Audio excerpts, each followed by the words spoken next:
Well, hello everybody. This is Brother Todd with your Victory Minute, and I hope you guys and gals out there are all having a great day. I want to take this Victory Minute talk to you about something that's very near and dear to my heart, something I've always been passionate about, and something I'm sure passionate about now at this stage of my life. And that is for men to be able to find their place and be able to operate in strength and power in God's kingdom, in their families, in our culture, our communities, and be able to operate inside your own head.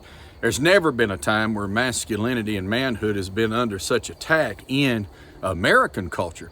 And I've always had a desire for men to be able to express an authentic masculinity, not anything that's toxic or fake or anything like that, and not anything that's just cowed down and unbalanced and out of place. We live in a world where everything's trying to swap the roles that God has given to people. But without going into all of that, it's been something that's always been, I've always been burdened about. I saw when I was a young pastor that the churches really weren't even set up to operate towards reaching men. And I guess just almost subconsciously, I've always tried to include and build. And one of the things that just about everybody that's from outside of Victory Church, if they're in the church or operating in churches, if they talk to me, if they visit our church, they come back, they always talk about two things: how helpful everybody is, because we do got a group of servants from top to bottom, old to young, man, woman, boy, and girl. And then the other thing is the number of men and how active and how vocal the men are. Most of the time, we've got more men in our praise choir that just comes up during worship than we even do ladies.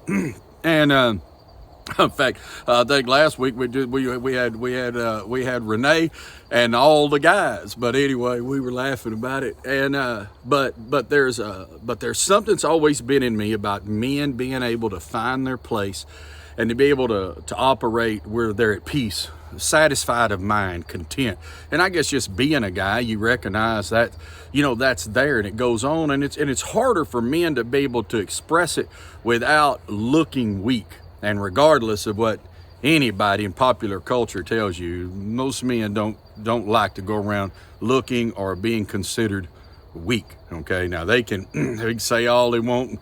All the psychologists can differ with me if they want, but I'm tell you, I've spent more time around just a set of guys and most of them have. But anyway, of really being able to have it and it really walk with God, and it's authentic, and it's something powerful and balanced and satisfying. Being able to be content. Godliness with contentment is great gain.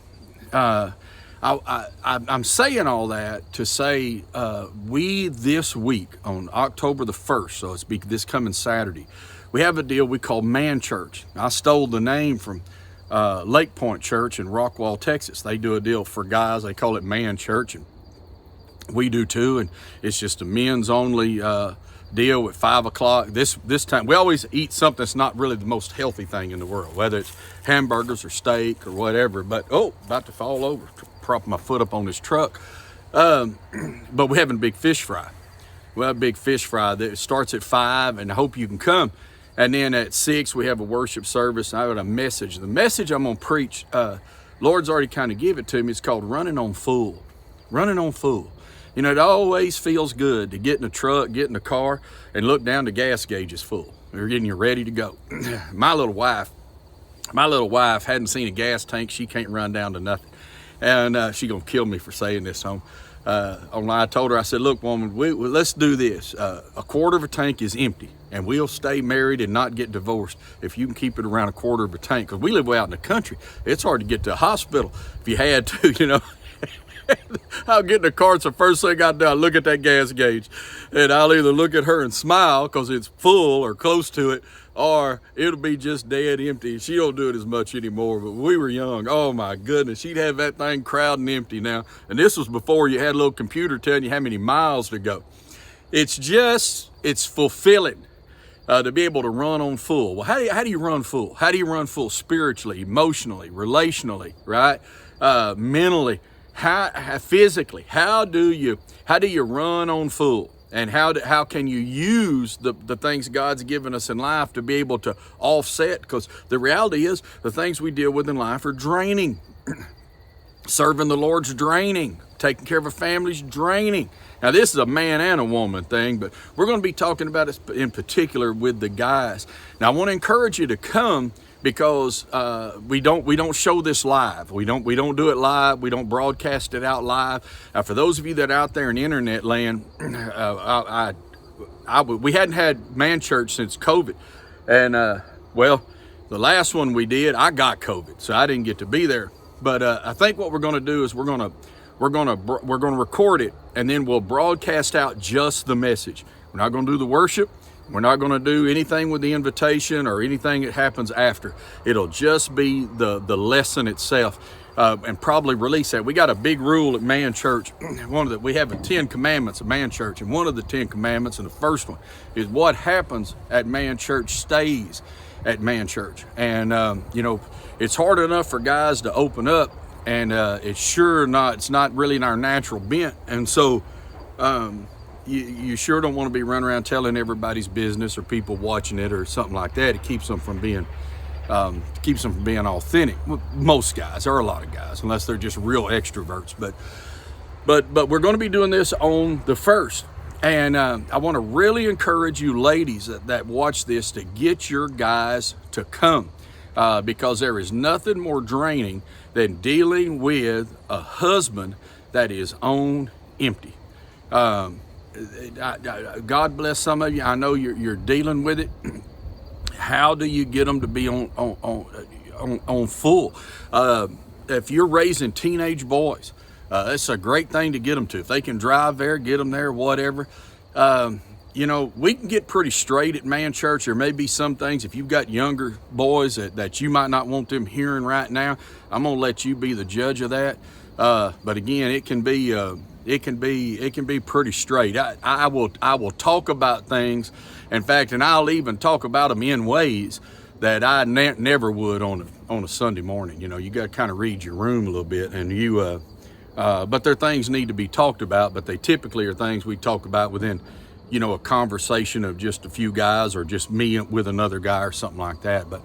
But there is just a tremendous opportunity for us to live full. In fact, it's the way God wants us to live, right?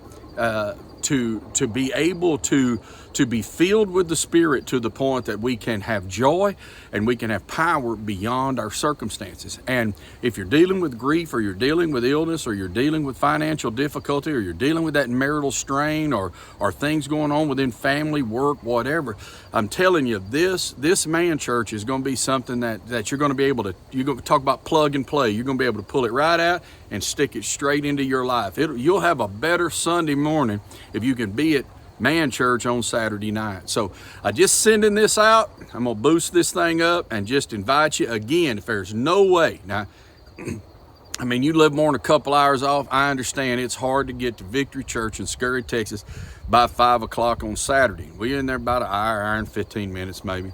After you get out by 7:30 at the latest. But you have a good fish fry. The boys that's cooking them fish know what they're doing on this trip, I guarantee it. But anyway, if you can, if you live more than a couple hours off, just wait till we put it out. We'll put out the message from Man Church or something like that, and I'll get them to put a header on this thing, and you'll be able to see it. Go to the website, and it'll probably be there. But if you can come and be live, it'd be great. It'd be a really neat thing to be at. I think it'd be something that would help you, man. And so gals, try to get your boys there, and fellas, just come on. You ain't got to know anybody. You walk in the door, partner, you're gonna be all right. There's just a bunch of regular guys around there, and if you ain't never been to church and you're like, man, I don't know about this church thing, I'd like to go check it out. To Man Church is a good time to do it. I kid everybody. My old man will probably watch this. He's on hospice now, but Daddy has never been big about just going to Sunday morning church. It just never has rung his bell through life. But he'll come to Man Church. Now, he would. He's not going to be able to now. But he'd come to Man Church. He liked Man Church. He liked just that dynamic. So, hey, if you can be there. Again, 5 o'clock, October the 1st. And if not, if you can't be there, be looking for the recording that's going to be coming out. I don't know how I will call it, Message from Man Church, or maybe Running on Full. If you see that title, be sure and jump in there and grab it. Pick it up and watch it. All right, y'all have a great day. And I just want to say right now that I'm so proud of myself for actually getting this video done, because this is about the 20th take, and I had told the Lord that I was going to smash this phone to pieces and lose my temper if I mess this one up. So I got it done, and I'm happy. Y'all be sure and subscribe, like, push the bell buttons, give it the thumbs up, all that internet nonsense that they tell me all the time to do. It really helps. It helps us, and it helps get these things out to more and more people. So anyway, y'all have a great day, and I'm so glad I didn't mess this one up too bad to not use it. God bless you. Bye-bye.